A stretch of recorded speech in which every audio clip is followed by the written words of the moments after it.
Good afternoon. Thank you for joining us. I can't think of a better way to close out the week by announcing our second Colorado Comeback Cash $1 million drawing winner. The prize that comes with this drawing isn't just $1 million. It's the knowledge that for each of us who do our part in getting the vaccine, we're getting our lives back to normal, we're protecting ourselves, we're turning the page on the pandemic. If all of that isn't enough for you, yes, also the chance to win $1 million, or if you're age 12 to 17, the chance to win $50,000 scholarships. We have 20 more of those as well. Coloradans are more than ready to move on, and being protected from the deadly virus is a very important part of that.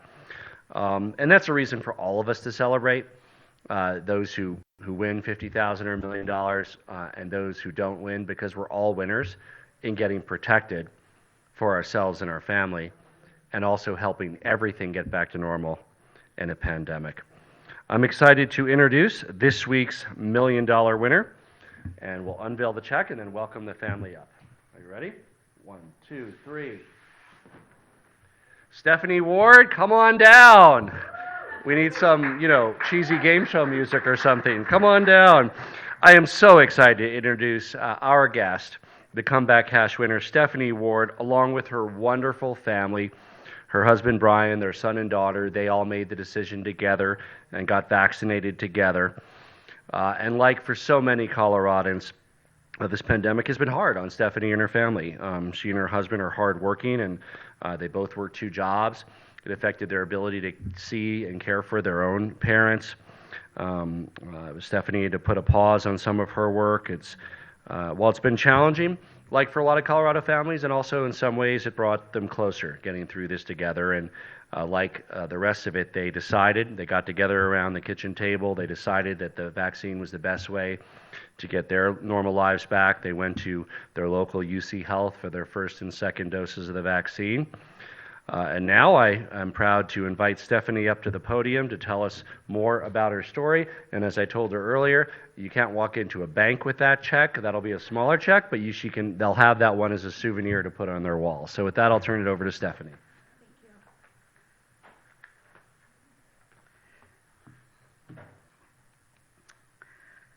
Thank you. Okay.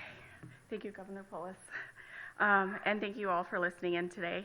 My name is Stephanie Ward, and it's my honor to be Colorado's second Comeback Cash winner. I'm very nervous, so bear with me. Here with me today is my husband, my daughter, and my son. And I'm just going to share with you a little bit of our COVID journey. It started out that initially we were not all in agreement with getting the COVID vaccine.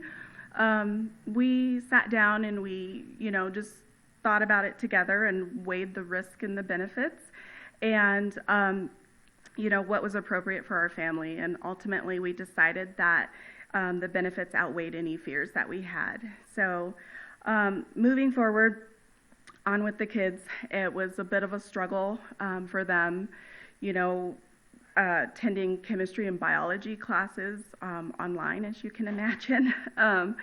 But they bared through that. My daughter finished out the end of her senior year, and that was a little bit of a struggle. She continued on to CSU, and that was wearing masks, and then also, attending classes mostly in her dorm room was a little bit of a challenge.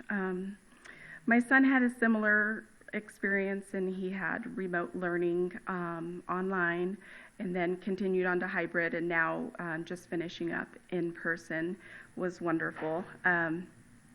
We ended up buying him a weight bench to keep him busy during the really strict COVID time, because he loves the gym, and that just kept him busy as well. The biggest thing for him was missing out on the socialization. And for me, I think the hardest part was being away from my parents. My mom, I was away from her for about 14 months or so, and not seeing her was a bit of a challenge. And I wanted to wait until she was fully vaccinated to be back in and visiting her again.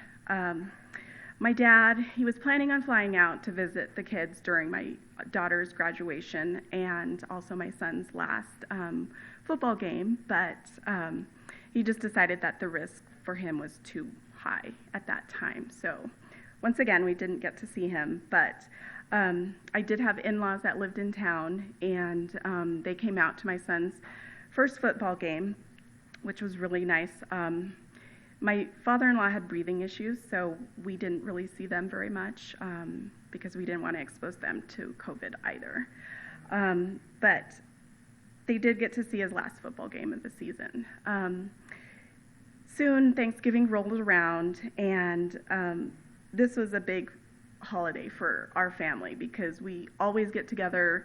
It was huge event for everybody. Anybody was always invited to my father-in-law's house, and decided not to gather this last year because it's just for safest for our family to not gather. So that was unfortunately, and then a few weeks later, and unfortunately we ended up losing my father-in-law.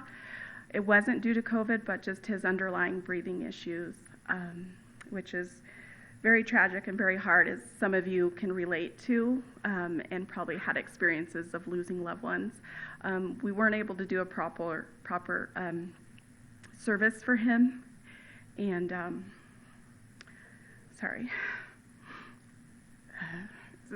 This is all emotional. As you guys can imagine, I'm super excited that I won the $1 million, but you know, COVID's a real thing, and you know, we ended up losing him.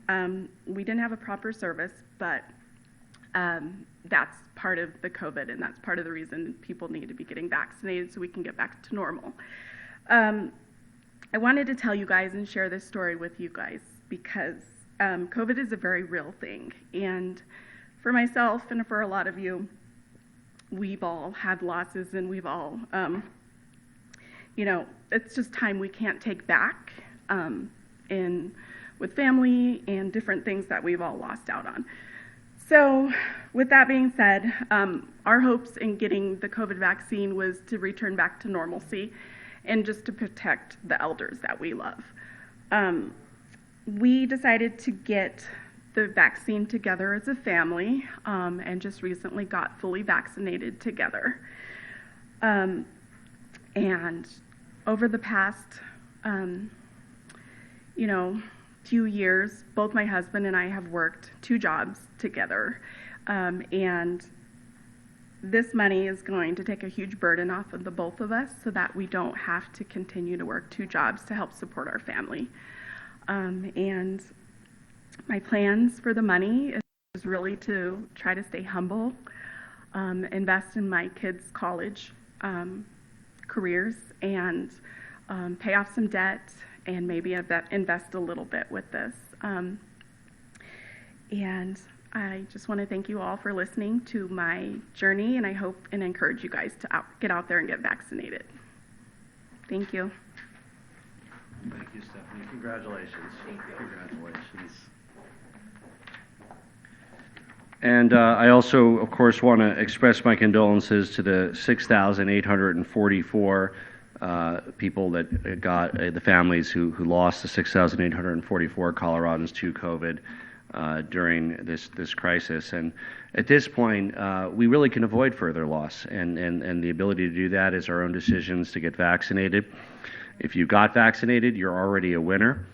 If you haven't and you're waiting, now is a great time to do it. And you also will be entered in the 3 remaining drawings to win $1 million and the 20 remaining drawings for 12 to 17-year-olds to win $50,000 scholarships. To find out more information, you can visit coloradocomebackcash.com. We've already seen an 8% bump in the vaccination rate from these drawings. I know that we can do even better, especially as there's folks out there that plan to get it, and maybe this is you, and you I'll probably get it, I'll get it. Well, now's the time to do it. Do it this weekend. Why? You begin your own protection earlier, but also you have a chance at winning the 20 scholarships if you're 12 to 17, or 3 more $1 million. Stephanie or Sally last week had any idea when they got the vaccine that they could even possibly win $1 million.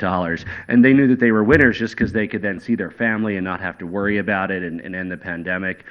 I was so glad to get vaccinated, as were my parents. I'm able to see them. I also, Stephanie, went about 14 months without seeing my folks at 70s. They're in their late 70s. And thank goodness that we did, because there was a time when Marlon and I did contract COVID, and had we seen my parents during that time, they certainly could have gotten it. So I'm glad that we took that precaution, because we want them here for many decades to come. Each person has their own reason for getting vaccinated: protecting your own health, protecting the health of your family members. Maybe you want to travel. Maybe you want to just hang out with your friends safely. And yes, maybe you want to win $1 million. All of those are valid reasons, and it's very easy to do. We still have the vaccination drive-through sites open. You don't need appointments. You can go to Ball Arena, Dick's Sporting Goods for the next couple weeks, your local pharmacy, grocery store, any grocery store, Safeway, Albertsons, your doctor, your health clinic. There's a lot of different ways to get it, and it's really easy. It's quick. And I'll just end on the note that there's other parts of the world now that are suffering from great loss every day from COVID. And they would do anything to have the opportunity that we as Americans almost take for granted, and that is to get vaccinated. I was glad to see America being able to help some of those countries, but that's many months ahead before they get that opportunity to vaccinate. So let's take advantage of that great opportunity. Let's get vaccinated and protected, and maybe, just maybe, you'll be the next person up here that wins $1 million. We're happy to take some questions. This is for Stephanie. I guess where were you when you found out that you were a winner, and I guess what was your initial reaction? I was at work and sitting at my office desk, and I was really surprised and shocked. I was kind of taken back. I didn't believe it was real, to be honest. I get a lot of solicitation calls, so I was like about ready to hang up on this lady, but I'm glad I didn't. And my initial reaction is just excitement. I'm overjoyed. This is just such a blessing. So thank you. Yeah.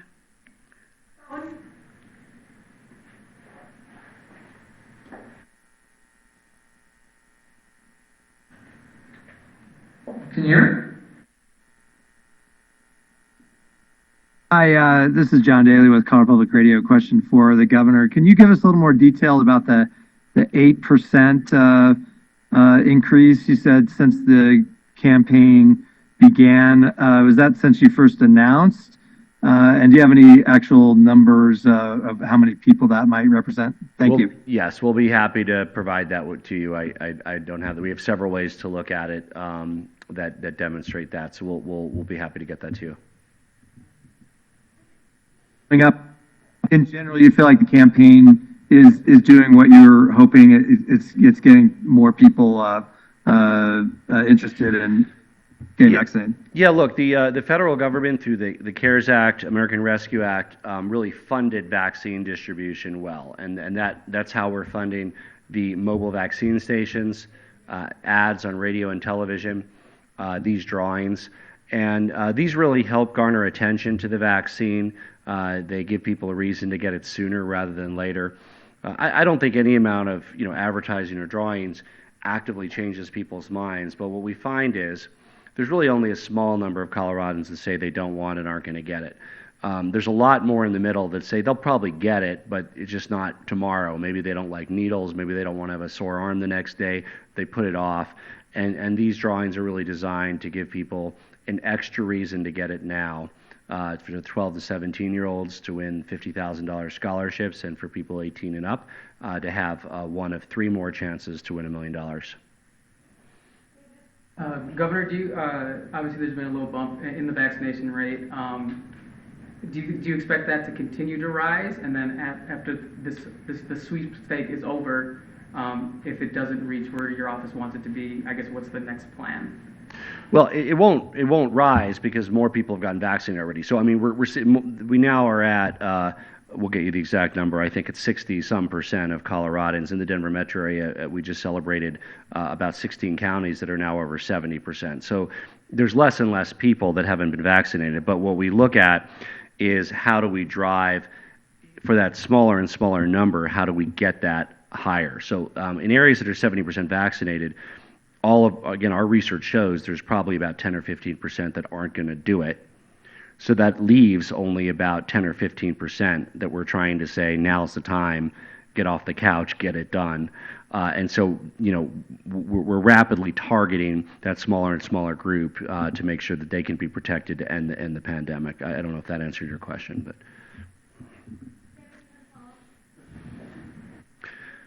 And then, of course, we're all very hopeful that the vaccine will be approved for under 12. As a parent of a 9-year-old and a 6-year-old, that'll certainly be a relief to me when that's approved. But in the meantime, we certainly encourage everybody 12 to 17 to get vaccinated, get protected ahead of summer activities. I heard Stephanie's son played football. I also want to highlight that we were one of a handful of states that had every high school sports season this year successfully. Some of them were a little shorter, some of them were at different times. I never thought I'd have to get involved with Soviet, but half the districts didn't want to do football at one time a year and another time a year. And thanks to Chaza, they actually had 2 football seasons this year. And I don't know whether you were fall or spring football, but that was the only real solution to actually make sure football season happened, because some districts were ready to go and some said no way. And so every kid got the chance to do it, which is great. You never get those chances twice. So I'm glad that happened across Colorado, and I'm glad that Colorado is doing well on vaccinations. We're again in the top tier states. We're not the top, but we've consistently been in the top 10, 15 states, and we want to finish it out strong, end the pandemic strong, and it's time for that Colorado comeback. Thank you. Which season did you guys have?